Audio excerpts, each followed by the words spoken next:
Shalom. Saudara-saudara yang dikasihi oleh Tuhan, pada pagi hari ini saya rindu mengajak kita merenungkan satu topik, satu tema, yaitu satu saja yang dilarang. Saya ingat ada seorang uskup yang bernama Polikarpus.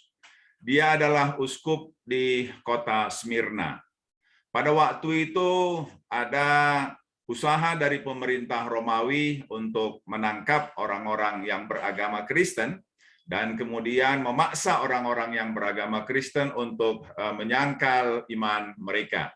Dan kemudian tibalah waktunya Polikarpus ditangkap dan kemudian dibawa ke satu stadion dan diwawancarai atau diinterogasi atau diancam oleh prajurit-prajurit Romawi supaya Polikarpus yang sudah tua ini, yang sudah berusia 80-an tahun, untuk menyangkal imannya. Nah, kata prajurit itu, "Hai Pak Tua, sayangilah nyawamu, biarkanlah engkau menghabiskan sisa hidupmu dengan tenang. Mengapa engkau mencari-cari persoalan dalam kehidupanmu? Oleh karena itu, sangkallah Tuhanmu dan sembahlah Kaisar."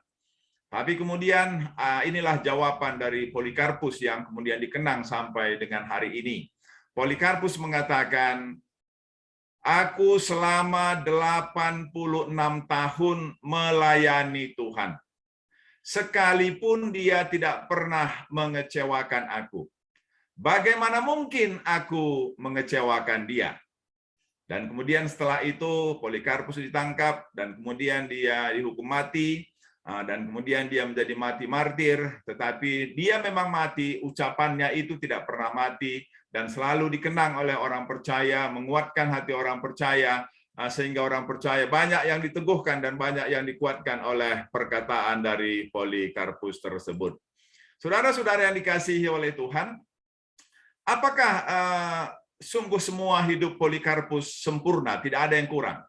Kita pasti bisa menjawab, pasti banyak ada yang kurang, pasti ada berbagai persoalan, pasti ada sakit penyakit, pasti ada barangkali juga perbedaan pendapat dengan orang lain, pasti juga ada yang diinginkan belum didapatkan, tetapi inilah sebenarnya pernyataan iman yang harus juga dimiliki oleh semua orang percaya dengan mengatakan bahwa tidak ada yang kurang yang Tuhan berikan. Dan juga barangkali kita masih ingat ucapan dari Yosua ketika mereka sudah masuk ke tanah Kanaan. Kita tahu bahwa sebenarnya belum seluruh tanah yang dijanjikan itu mereka taklukkan, dan bahkan yang sudah di Kanaan pun masih ada sebagian yang belum mereka taklukkan. Tetapi di pasal 23 dari Yosua kita selalu ingat, selalu tahu, ketika Yosua berkhotbah, berpidato di hadapan semua pemimpin-pemimpin Israel, dia mengatakan bahwa semua yang Tuhan janjikan, semuanya digenapi. Tidak ada yang tidak digenapi. Saudara-saudara, inilah pernyataan iman. Walaupun ada yang belum diberikan, tetapi Yosua melihat apa yang sudah diberikan, tidak melihat apa yang belum didapatkan. Dan inilah sebenarnya sikap iman yang benar, yang berkenan di hadapan Tuhan. Oleh karena itu, walaupun saya belum 86 tahun seperti Polikarpus, tetapi kepada diri saya dan bahkan kepada jemaat dan kepada teman-teman dimanapun selalu saya katakan, selama 36 tahun saya mengikut Tuhan, tidak pernah Tuhan mengecewakan saya. Semua yang Tuhan janjikan, semuanya sudah Tuhan genapi dalam kehidupan saya. Dan inilah pernyataan iman supaya kita tidak jatuh ke dalam dosa yang dilakukan oleh manusia yang pertama, yaitu Adam dan Hawa. Saya mengajak kita untuk membaca firman Tuhan dari Kejadian 2 ayat 6 sampai dengan ayat yang ke-17. Demikianlah firman Tuhan dari Kejadian pasal yang kedua ayat 16 sampai yang ke-17. Lalu Tuhan Allah memberi perintah ini kepada manusia. semua pohon dalam taman ini boleh kau makan buahnya dengan bebas. Tetapi pohon pengetahuan tentang yang baik dan yang jahat itu, janganlah kau makan buahnya. Sebab pada hari engkau memakannya, pastilah engkau mati. Saudara-saudara yang dikasihi oleh Tuhan, inilah yang Tuhan katakan kepada Adam dan Hawa di Taman Eden. Di Taman Firdaus, di taman yang berlimpah segala-galanya. Tuhan katakan, dan ini menarik untuk kita renungkan, semua pohon dalam taman ini, boleh kau makan buahnya dengan bebas. Ini artinya bahwa begitu banyaknya, sampai kemudian Tuhan katakan istilah semua. Semua pohon dalam taman ini, atau semua buah di dalam taman ini, boleh engkau makan dengan bebas. Sesuka hati, apa saja boleh. Karena semua makanan itu, semua buah itu adalah buah yang baik. Sehingga Tuhan membolehkan Adam dan Hawa untuk memakannya. Tetapi pohon pengetahuan tentang yang baik dan yang jahat itu, janganlah kau makan buahnya. Mengapa Tuhan melarang mereka untuk tidak memakan buahnya? Karena buah itu, ya walaupun disebutkan tadi ialah buah tentang yang baik dan yang jahat, tapi buah itu sekaligus juga ialah buah kematian. Buah yang baik dan jahat itu adalah buah kematian. Oleh karena itu, Tuhan melarang mereka memakan buah kematian. Nah, ini barangkali yang saya kira harus menjadi catatan bagi kita. Yang Tuhan tidak berikan atau yang Tuhan larang itu adalah buah kematian.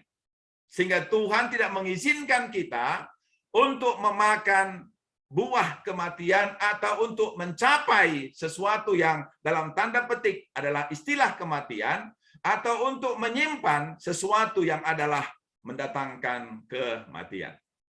Mari kita lihat kemudian bagaimana pemahaman pengertian dari Hawa atas perintah yang Tuhan berikan ini ketika Hawa berdialog dengan ular. Dalam Kejadian pasal 3 ayat 1 sampai dengan 3, demikianlah firman Tuhan. Adapun ular ialah yang paling cerdik dari segala binatang di darat yang dijadikan oleh Tuhan Allah. Ular itu berkata kepada perempuan itu, tentulah Allah berfirman, semua pohon dalam taman ini jangan kamu makan buahnya, bukan? Saudara-saudara, mari kita perhatikan bagaimana iblis memulai dialog, memancing percakapan, membuka percakapan dengan Hawa dengan perkataan, semua pohon dalam taman ini jangan kamu makan buahnya. Padahal kita tahu tadi bukan demikian firman Tuhan. Firman Tuhan katakan, semua pohon dalam taman ini boleh kamu makan buahnya. Lalu kemudian dibalik oleh iblis, tentu maksudnya ialah supaya direspons oleh Hawa. Maka dibalikkan kemudian kalimat itu atau firman Tuhan itu, semua pohon dalam taman ini tidak boleh kamu makan buahnya. Nah, barangkali kalau kita tanya ke anak-anak, kalau kita beritahu ke anak-anak, kamu boleh nonton di televisi apa saja, kecuali film orang dewasa atau berita-berita kekerasan atau berita-berita yang tidak baik bagimu. Oh, tapi kemudian ketika mereka barangkali berbincang-bincang dengan temannya, kamu pasti dilarang oleh ibumu untuk nonton televisi ya? Ya, dilarang juga. Tapi ada yang boleh. Nah, jadi sebenarnya yang dilarangnya yang diingat, yang bolehnya kemudian menjadi anak kalimat. Padahal ibunya tadi katakan semua boleh ditonton, tapi berita dan film-film yang dewasa tidak boleh. Barangkali juga di antara ibu-ibu juga ada diskusi begitu. Misalnya suaminya bilang, ya kai bebancing dedah du bas televisi nande ano. Tapi ada sinetron Korea ya ulam buaisa, atau film India atau film Sedeban ulam buaisa, berita-berita hoax ulam buaisa. Tapi berita-berita yang mendidik atau film-film yang mendidik bolehlah. Tapi kemudian sesama ibu-ibu barangkali ya, saya ini di luar strong mom lah. Nah, barangkali ibu-ibu kemudian berkata, aku dilarang oleh suamiku nonton televisi. Nah, ini kan kemudian sebenarnya bukan lagi berita yang objektif atau komunikasi yang objektif, melainkan kekesalan hati karena dari semua itu ada satu larangan. Dan sebenarnya larangan itu ialah larangan yang tidak baik. Bukan artinya membatasi, tetapi menyelamatkan. Karena yang tidak baik itu akan mematikan atau akan menghancurkan. Lalu direspons kemudian oleh perempuan itu di ayat 2. Lalu sahut perempuan itu kepada ular itu, buah pohon-pohonan dalam taman ini boleh kami makan. Maunya di sini titik. Ini persoalannya koma. Kalau tadi titik kan sudah selesai persoalan. Sama seperti Polikarpus, sama seperti Yosua. Selama 86 tahun aku melayani Tuhan, tidak pernah sekalipun dia mengecewakan aku, titik. Yosua kemudian katakan, semua yang Tuhan janjikan, semuanya sudah tergenapi, tidak ada yang tidak digenapi, titik. Nah, kalau kemudian tadi koma, kecuali bukit ini, kecuali gunung ini, kecuali wilayah ini, ya ini akan menjadi persoalan. Nah, itulah yang kemudian saya kira belajar dari kesalahan manusia pertama atau Hawa dan Adam ini, kita diajar supaya semua yang Tuhan janjikan, semua yang boleh, semua yang baik untukku, sudah Tuhan berikan, titik.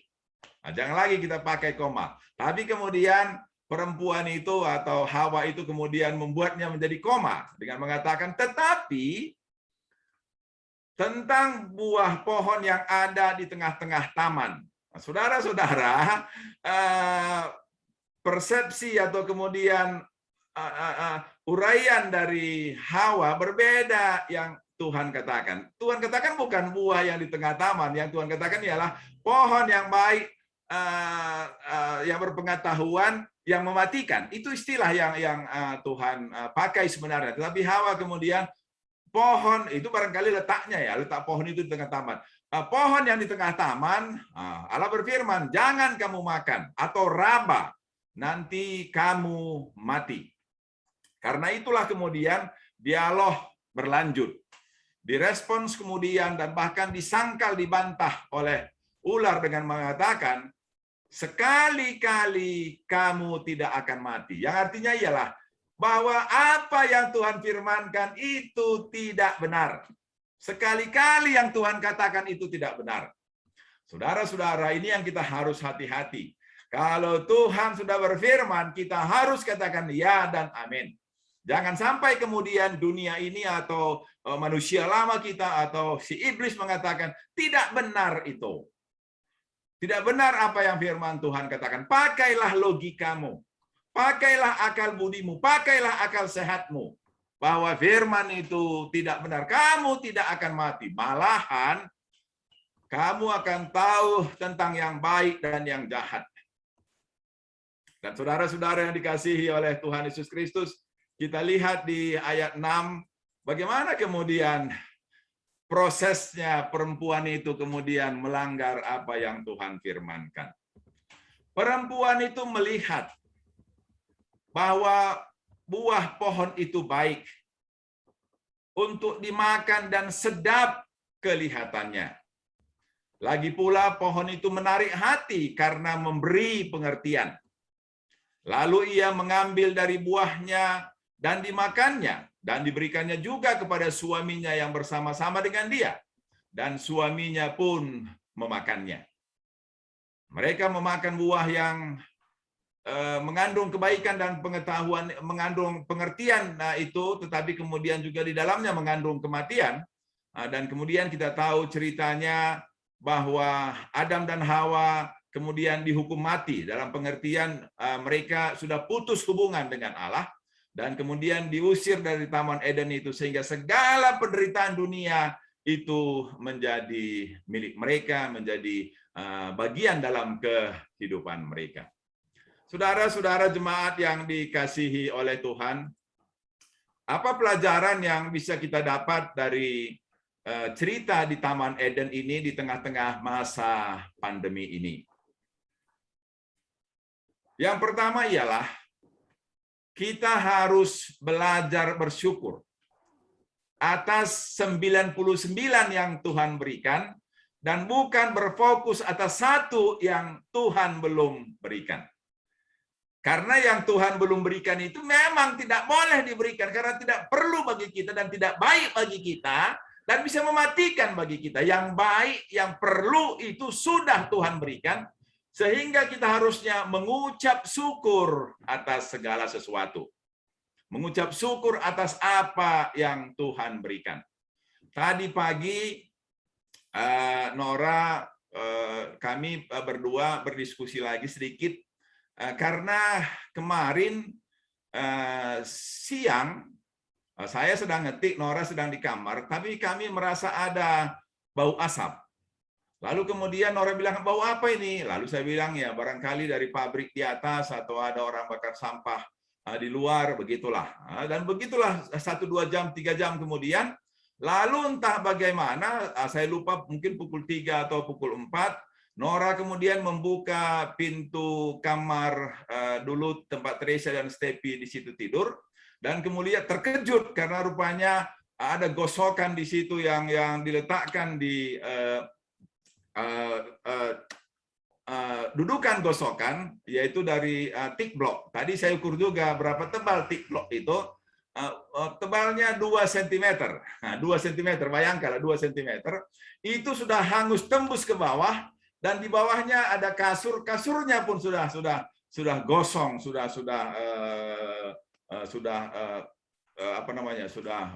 rusaklah, sudah robek karena hitam seukuran dari gosokan itu.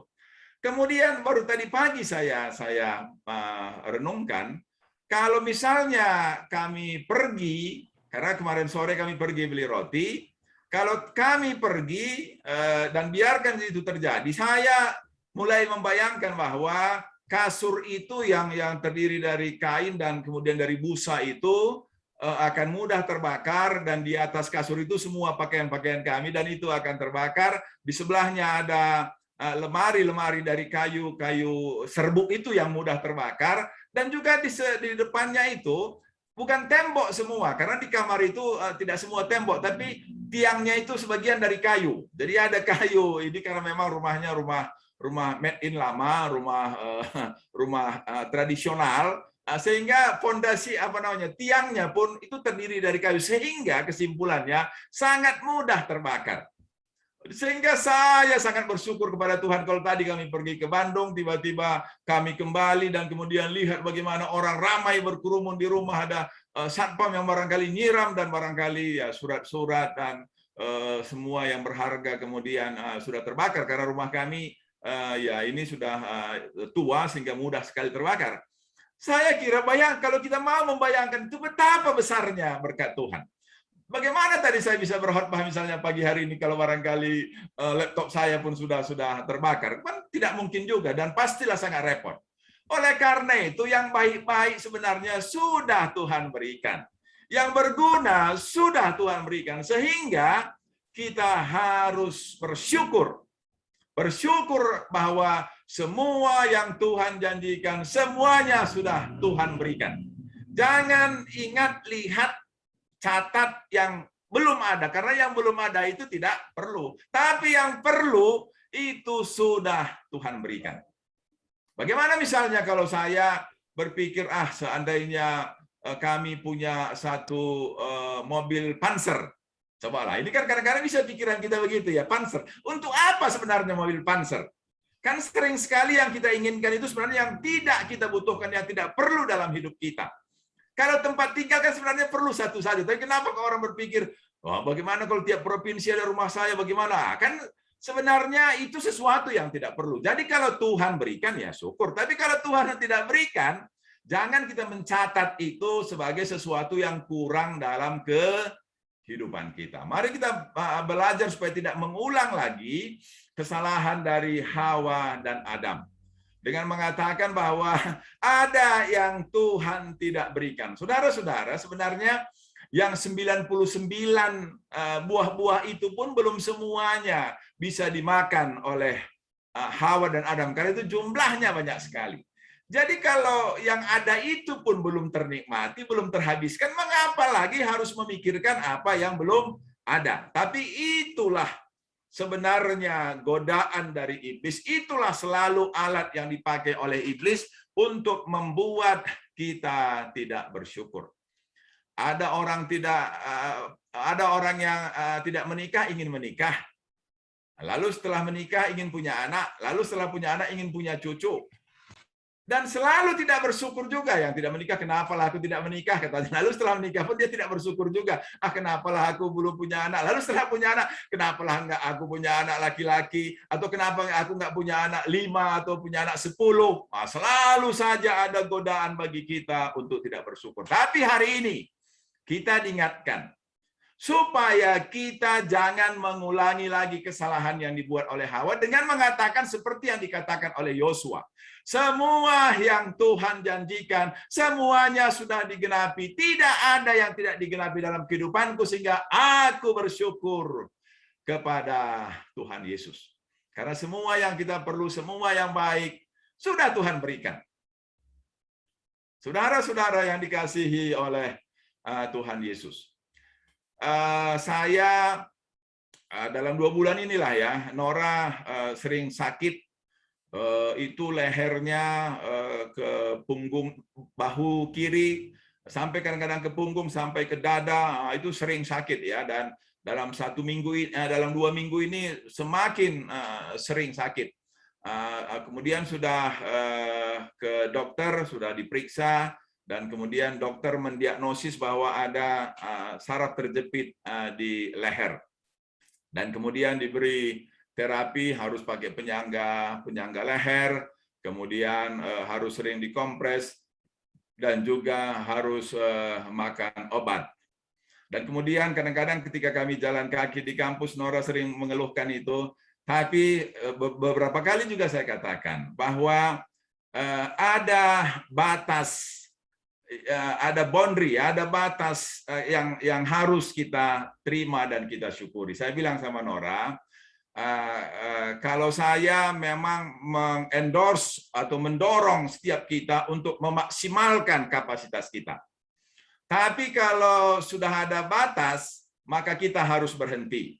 Ada misalnya satu orang murid saya, dia sudah usia 61, jalan 62, dia dokter kebidanan, sudah 62, tapi dia kuliah lagi di Tyrannus.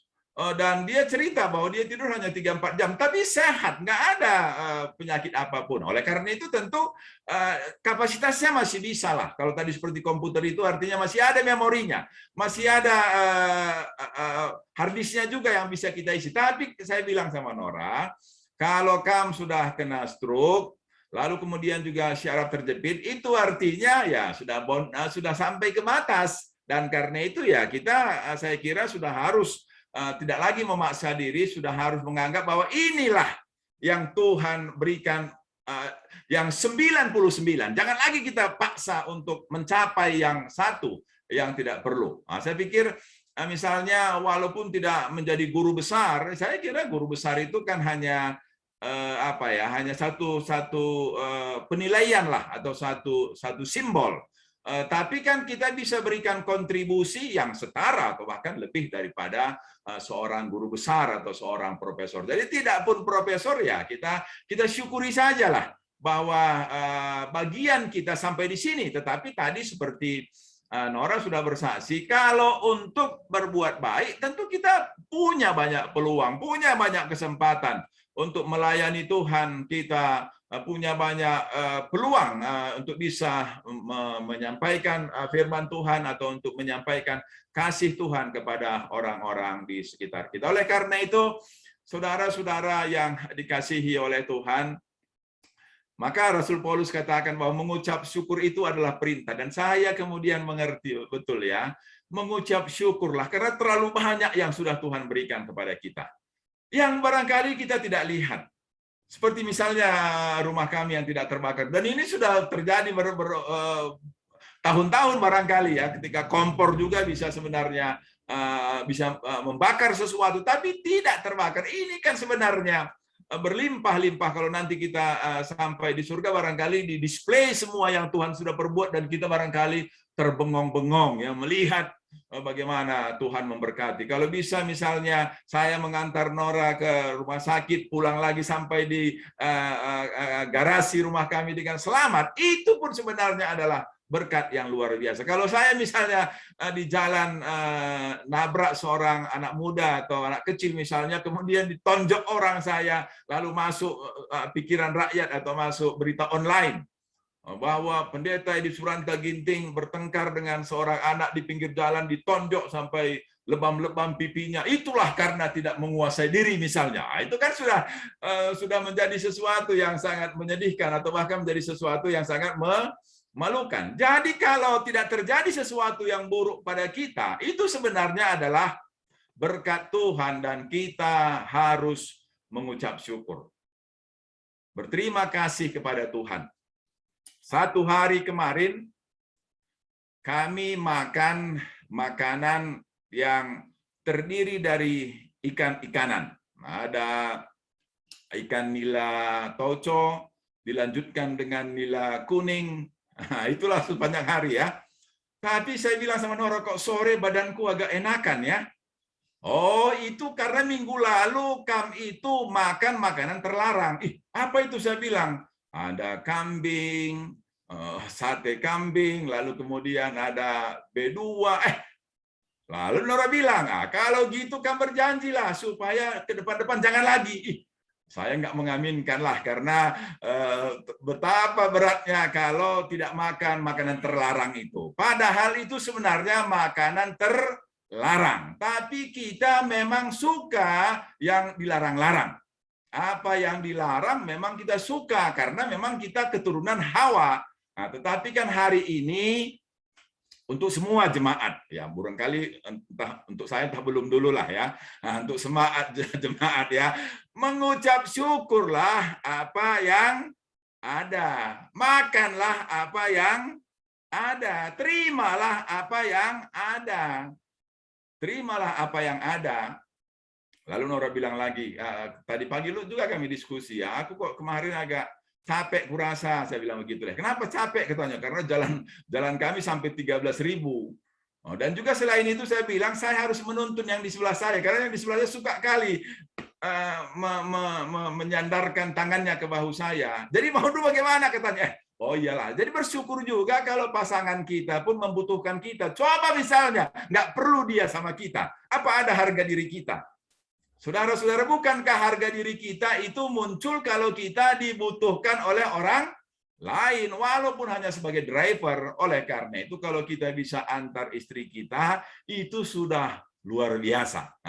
Bahkan kalau bisa, jangan biarkan orang lain mengambil jabatan yang istimewa itu. Antarlah istri kita kemanapun dia mau.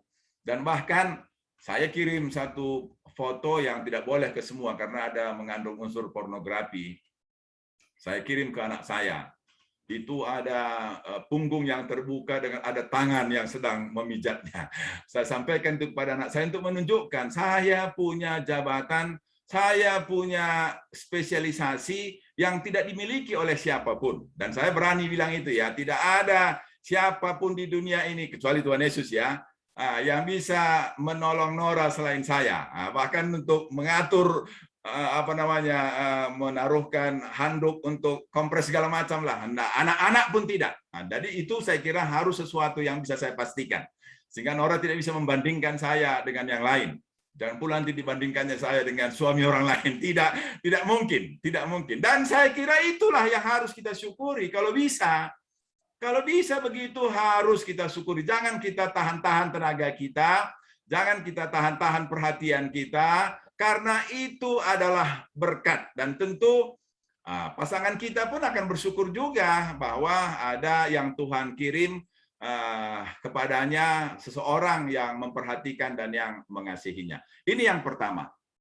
Lalu yang kedua, jemaat-jemaat yang dikasihi oleh Tuhan, janganlah kita tergoda untuk menginginkan yang tidak ada.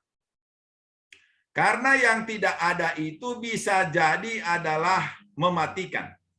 Yang tidak ada itu bisa jadi adalah sesuatu yang terlarang. Yang tidak ada itu bisa jadi adalah sesuatu yang membuat kita menderita.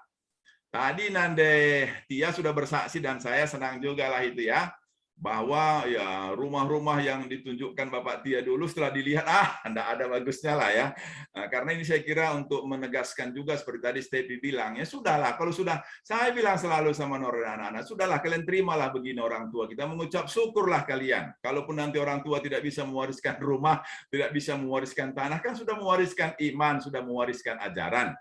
Karena minggu lalu atau beberapa waktu yang lalu ya Nora ajak juga kami jalan ke satu gunung, satu bukit itu di atas langit itu ya, ketinggiannya 1150 meter di atas permukaan laut.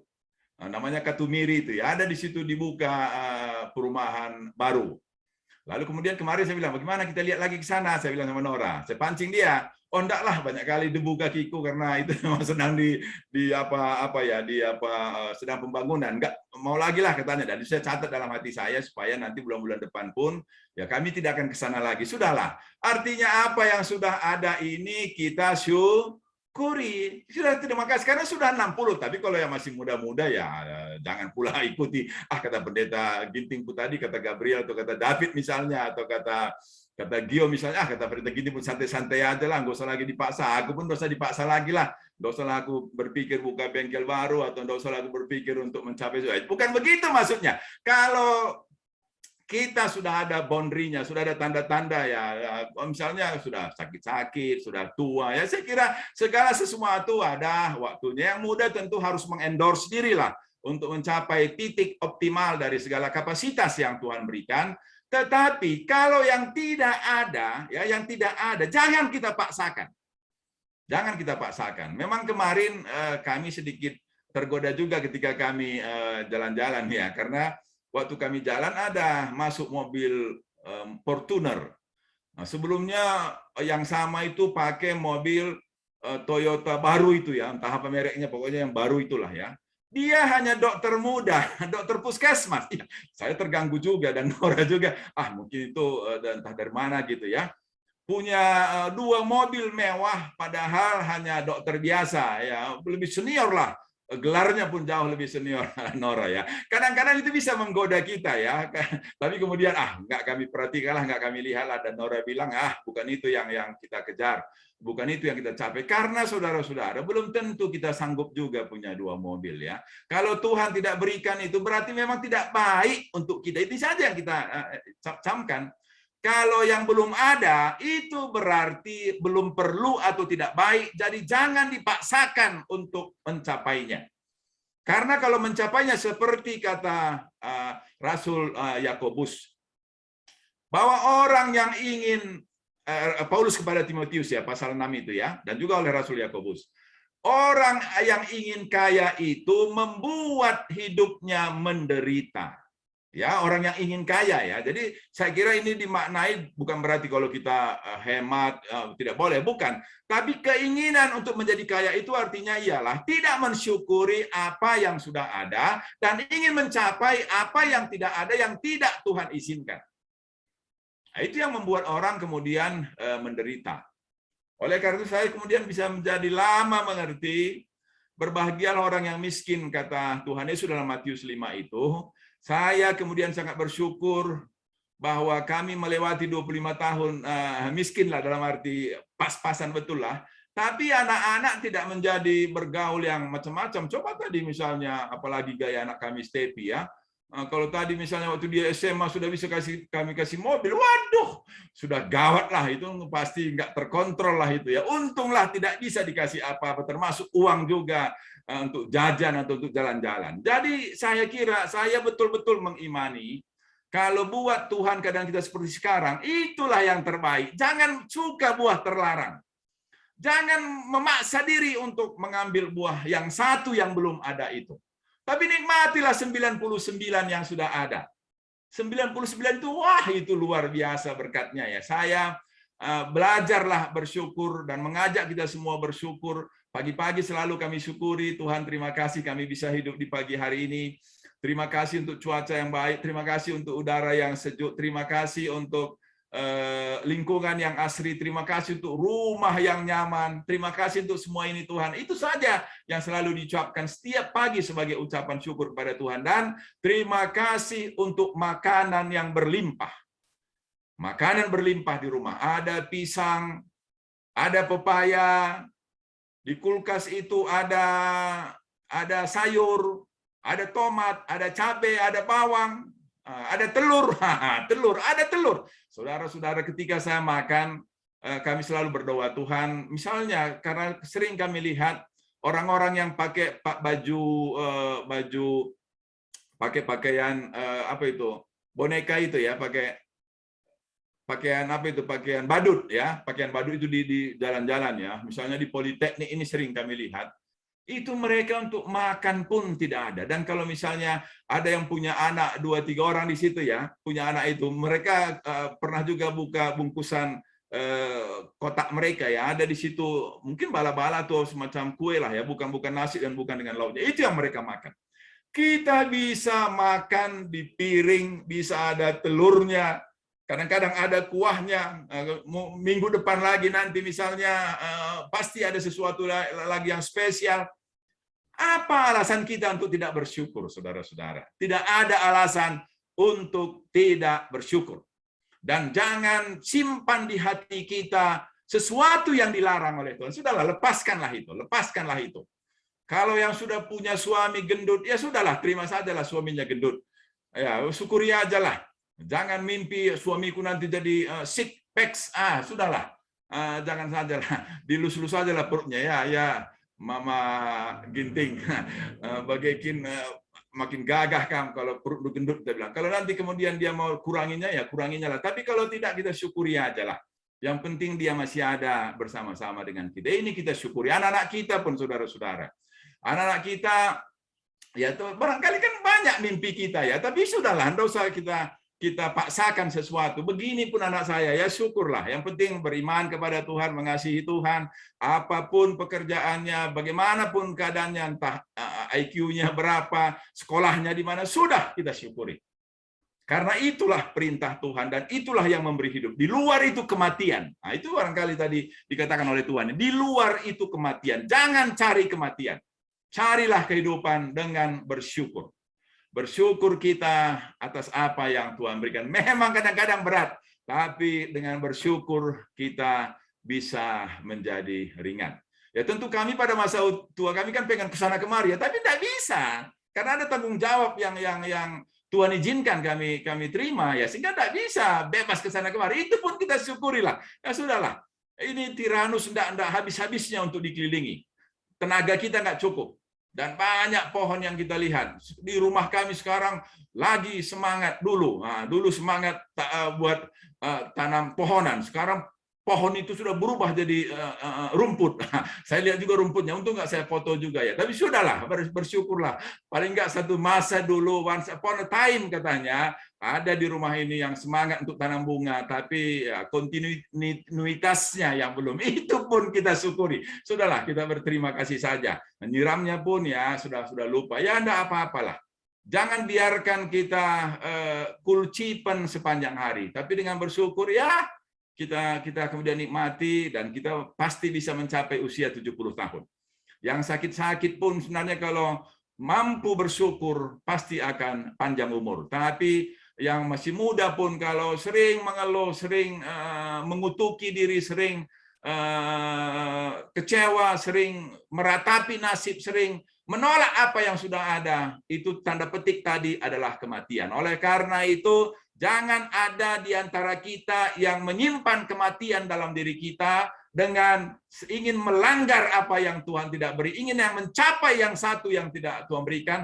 Tapi syukuri, nikmati 99 yang ada, karena disitulah kehidupan, disitulah kebahagiaan. Amin.